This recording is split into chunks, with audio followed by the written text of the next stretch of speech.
Once upon a time there was this girl, Amina, from our village. I knew her well.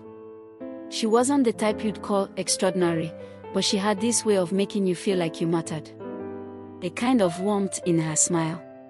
She was about 20, and everyone thought she'd end up marrying one of the local boys, someone predictable. But then, he showed up. They called him Bako. Nobody knew where he came from, and nobody wanted to. He was a madman, barefoot, his hair wild, muttering things under his breath. Sometimes he'd laugh for no reason, loud enough to make you jump. Other times, he'd just stare at people with this blank, hollow look, like he was looking through them. Most of us stayed away from him, but not Amina. She saw him differently. I remember the first time I saw them together.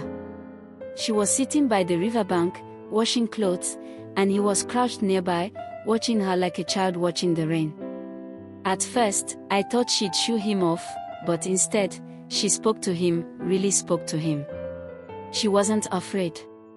She asked him his name, where he came from, and why he was alone. I couldn't hear what he said, but whatever it was, it made her laugh. It didn't take long for people to notice.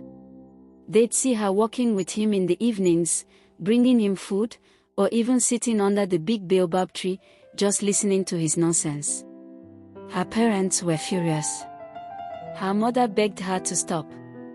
"That man is cursed," she'd say. "He'll bring nothing but trouble." But Amina didn't listen. One night, I overheard her talking to my older sister.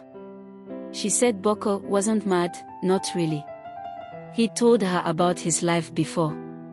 He said he was from a far-off kingdom, a prince who had everything but lost it all because of a cousin who envied him. Amina said the cousin had cursed him with madness, so no one would believe his story. "But I believe him," she said. I didn't know what to think. Maybe she was just as mad as he was. A few weeks later, something strange happened. Amina didn't come home. At first, people thought she'd gone to visit a relative or maybe run off with Bako.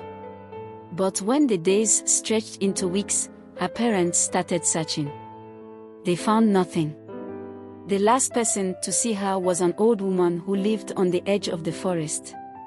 She swore she saw Amina walking into the trees with Bako. She said they were holding hands, and Bako wasn't muttering or laughing. He was quiet, calm, like a completely different person. Some men from the village searched the forest, but they didn't find anything except a broken clay pot near the riverbank. People started whispering that the forest spirits had taken her. Others said she'd finally gone mad like Bako and wandered off. But here's the part that still gives me chills. Months later, a traveler passed through the village.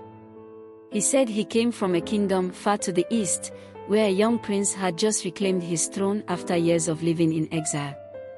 The prince, he said, had been under a curse but was healed by the love of a woman who wasn't afraid to see him for who he truly was. When they showed the traveler a sketch of Amina, he nodded slowly. "That's her," he said. Nobody believed him. Or maybe they didn't want to believe. To this day, people still tell her story.